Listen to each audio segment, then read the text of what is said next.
Greetings, family. This video is based on the essence of non-duality, which is basically a teaching that is considered the highest truth in spiritual circles. And non-duality basically means not to, and it's a negation of what we're not so that our real self can shine through. Now, what is our real self? Well, we are awareness, consciousness, and existence, first of all. What we are is unchanging. It can't be touched. It's invisible, invincible, and is infinite. And this is the eternal truth that every real master would share about. And no matter what spiritual tradition you come from or you resonate with, this will be said by the sages within these traditions. Whether it's Buddhism, Hinduism, Christianity, all of the masters of these traditions will indeed say that you are already that. Now, if we dissect this a little bit, it basically means that you are not your mind or you are not your body, and that you are the consciousness in which the body-mind is appearing. And this message should feel lighter, because really the only thing that will make you suffer or make you feel dense or make you feel heavy is an identification with the body-mind. The moment that we contract into a state where we take ourselves as simply the body-mind, then we're going to feel that there is a world outside of us and that there's separate people, and basically it makes you feel that you're a thought and that other people are thoughts. But in reality, we are all the same consciousness. And this is the realization of what is called the self, or basically God. God, Guru, and Self is within. And this is also the heart center that is what we all are. Circling back to non-duality, there is a great master that I love dearly, and his name is Ramana Maharshi. This is Ramana right here. And Ramana was a sage that when he was 16 years old, he had this spontaneous enlightened experience where I believe he was sitting at his uncle's house in his room, and he had the feeling of that he was going to die. And this feeling just washed over him, and instead of panicking or going into this state of, a contracted identification with the body, he spontaneously inquired the question, who am I? And this is a crucial question that we ask ourselves when we're practicing non-duality.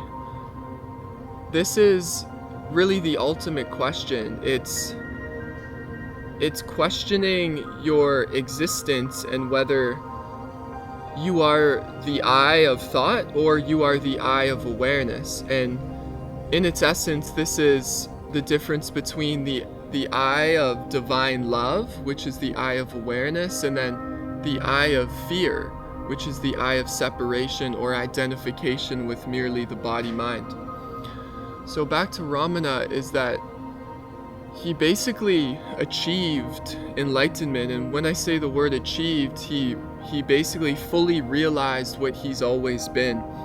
And he told devotees later in his life that this was because of prior practice that he did in past lives, and This takes a rigorous commitment to, attaining enlightenment, especially in this realm, because it's very dense and the frequencies are very low here, and we also share a collective consciousness with a lot of beings that really have no idea and are living from this survival state. So we have to, almost even work even harder to combat those energies that are bombarding into us, and not to mention the frequencies and vibrations from things like cities and places that there's a group of people. If you live in a city, it might be even harder to practice this, because everything is frequency and vibration, and we're subject to all these different things, and this relates to our spiritual practice. But I want to stay on the topic of non-duality here. So I bring up Ramana Maharshi because he's a very popular master, and a lot of people find solace in his teachings because they're so simple. And this is a very big part about realizing the self and realizing what you are. Ultimately, it's being what you are. But Ramana had a very large impact on this earth field because he actually, attained this God consciousness. And, he ended up walking to end up at this mountain called Arunachala. And he lived on the mountain for the rest of his life, and millions and millions and millions of devotees and people heard about this man from all over the world and traveled just to be in his presence, because his channel for that mighty God energy was so open and clear that, when you were even in his auric field, you were affected. And obviously, depending on the ripeness of your spiritual practice, that affected people in different ways. Some devotees said Ramana looked him in the eyes, and that was that. They realized who they were. Some people went around him and maybe didn't feel anything because their spiritual ripeness wasn't there yet. They had never even heard of these teachings. And I love to talk about non-duality because it's what had got me to realize who I am. I came across a great teacher by the name of Paul Hederman, and he basically, the way he teaches non-duality is he teaches about what you're not. And in a sense, that's what we're doing here, is we're starting to question what we're not, because what you are, being awareness, consciousness, happiness, it's just self-shining. It just emanates by itself, and we have to learn and we have to understand about what we're not, so then that becomes obvious. And this is the aspect that Carl Jung talked about, is this unconscious material. So as the light of awareness turns on and we realize, whoa, I am before, I am this silent witness of all things, then the process begins. So we could say that this is where our spiritual journey begins. And obviously you can say this in different ways, but this is I think a clear way to understand what's going on with this practice. So we realize we're awareness, and then we start to notice this ego, which we call it the ego in spiritual context, but ultimately it's this chattering mind that is just filled with programs that really do nothing good for you. Majority of it is negative, as all of us can contest. When you pay attention to your mind, it's so negative, and it's creating all these emotions of guilt and shame and fear and jealousy and hatred and all of this stuff that doesn't serve anybody, it actually causes disease in the body, and it separates you from not only your source, your God self, but from other people, and it causes problems and conflict. And I genuinely feel nobody really wants to experience that or live in that state, but we all have to go through this as souls, and we have to have this genuine realization that we've gotten sick of it and we no longer want to feed that. And so, it's been so many years, days, and moments of reading quotes from masters and then contemplating what they mean, and really it's led me to the point of I am that your spiritual practice should come to a point where it's almost effortless, and that when you see a thought rise, you're just like, oh, that's not me. And then it's that easy. Like, could it be that simple to be free from everything, to be happy, to be abundant, to be your best self right now? It starts now. And all this is to say that you can start now. You can be free now by simply watching a thought rise in your consciousness, remaining as the witness, unmoved, not reacting to it, not reacting to the world, and then watching it fall. And voila, you've done it. Yourself will shine through. And then when we talk about things like, manifestation and creating the reality that you desire, this is where you want to create from, this space. You do not want to be feeling like you're separate and you're fighting for your world and you have to force things, because that has no power. If you rise up into the supreme state of consciousness, which is what you are right now, then you can start to direct your energy, your awareness, your attention on things that you do want to create. And it becomes a lot easier, and you also have all of this life force to work with. So this is a little bit of a side note in the topic of non-duality, but all of it relates to each other, and I hope that this is serving you so far. So another name for ourself is reality. So Ramana says that the self is the one and only reality. And we are all that. The fact that there is only one self, there is only one presence, there is only one being here. And we are all that now. That is the bottom line, is that you don't have to do anything. The fact that you exist and that you are given this breath of life is the fact that you are self-realized. And Ramana also has an amazing quote of, the only obstacle to enlightenment is thinking that you're not already enlightened. Well, a lot of people would say that you're being a narcissist, or that you can't say that you're God. You can't, you're not God, that's egotistical. Well, the masters, the sages that millions of people went to just to sit around them in silence, they were saying that you're God.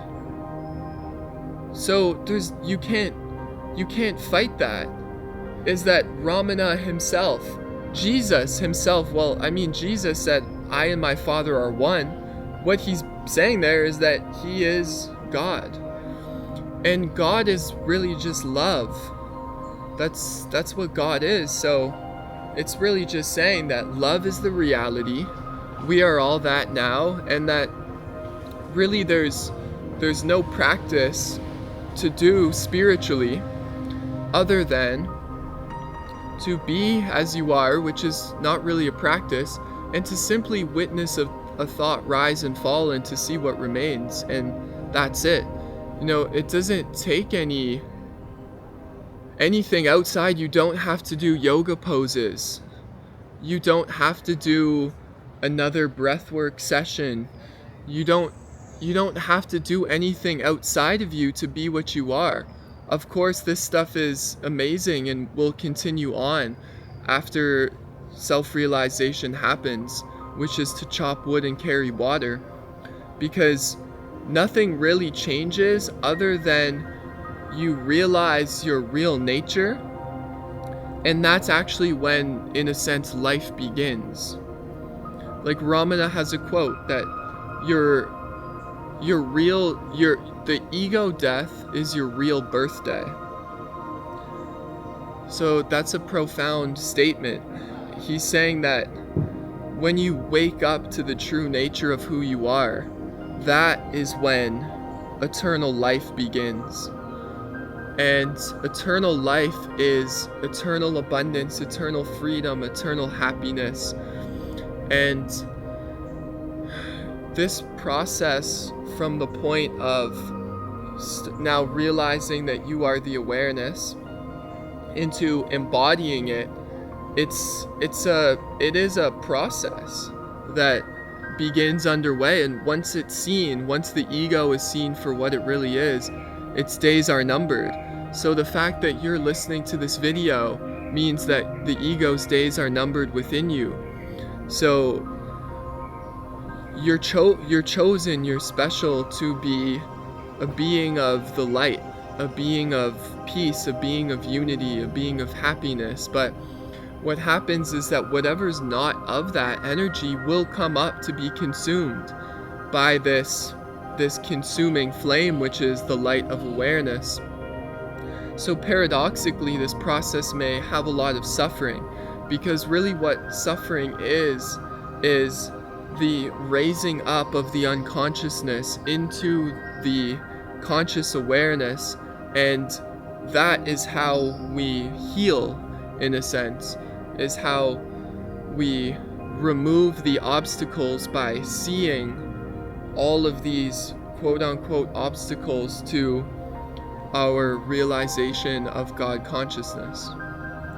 So to sum all of this up, is that non-duality means not two, that you are not the polarity ultimately, as though the polarity has a great part in this universal play, the positive and the negative, the electrical and the magnetic, the masculine and the feminine. But ultimately, you are the I am, which never changes. You are eternally free now. And that non-duality, these teachings are pointing to what you already are, and that when you rest and you abide in the presence, that everything happens for you and through you, and that there really is no body doing anything. You become one with everything, and this is enlightenment. So I hope this video has shared some insights with you on the practice and the essence of non-duality. And I will continue to share teachings. And in my experience in this life, this has been the greatest catalyst for me to step into the truth, to become a being of love. And the process is still continues and it never stops. But this is a key importance to start to shift your identity into the self, the capital S, the awareness, and start to be that, and to stop identifying with the polarized, dualistic mind that is basically bondage itself. So if you can rise up into that freedom itself, then with a snap of a finger, you are enlightened.